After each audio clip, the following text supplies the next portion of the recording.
हिंदू धर्म ज्ञान का सागर चैनल में आपका स्वागत है। आज मैं सुनाऊंगी बुद्ध की कथा।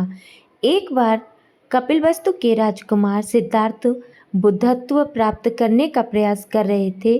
धीरे धीरे उनकी हिम्मत खत्म होने लगी। प्रयास करते करते एक समय ऐसा आया जब सिद्धार्थ को ऐसा लगने लगा कि सत्य और ज्ञान प्राप्त करने के लिए उनका अपना घर छोड़ना व्यर्थ हो गया। मान्यताओं के अनुसार उस समय एक छोटी सी गिलहरी की एक सीख ने सिद्धार्थ को गौतम बुद्ध बनने में सहायता की।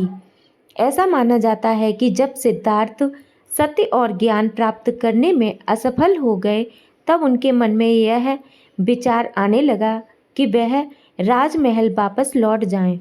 मन में ऐसा विचार आने के पश्चात वह अपने राज्य कपिलवस्तु जाने के लिए लौटने लगे। रास्ते में चलते चलते उन्हें बहुत प्यास लगी। उन्होंने एक झील को देखा और अपनी प्यास बुझाने के लिए वह उस झील के नज़दीक गए। झील के पास जाकर उन्होंने वहाँ पर एक गिलहरी को देखा। छोटी सी गिलहरी पानी पीने के लिए बार बार झील में जाती और अपनी पूंछ को उसमें डुबोकर वापस रेत पर झटक देती।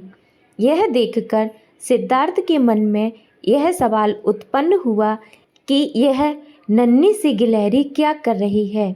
उन्हें ऐसा लगा कि शायद वह गिलहरी झील को सुखाने की कोशिश कर रही है, पर इस तरह गिलहरी का यह प्रयास कभी भी सफल नहीं हो पाएगा।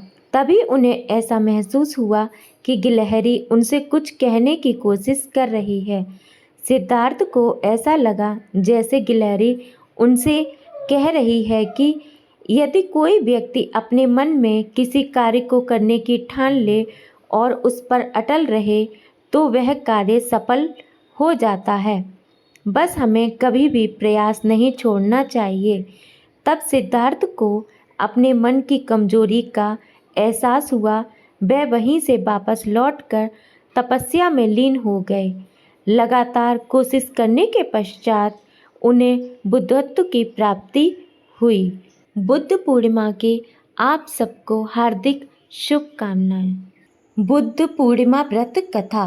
पौराणिक कथा के अनुसार एक बार रानी माया देवी बैसाख पूर्णिमा की रात को लुम्बिनी नाम के जंगल में फूलों की सेज पर सो रही थी।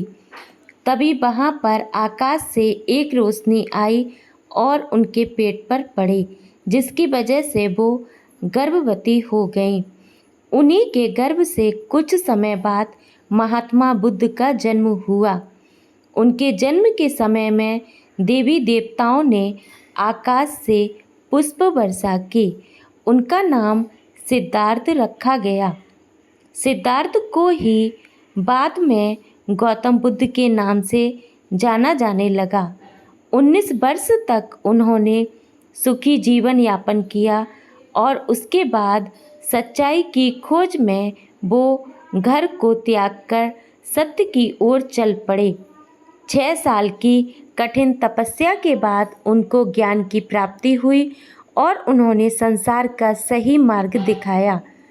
इसके साथ ही उन्होंने बौद्ध धर्म की स्थापना की। इन्हें बोध गया में एक पीपल के वृक्ष के नीचे ज्ञान की प्राप्ति हुई। इस कारण इस दिन पीपल की पूजा भी की जाती है।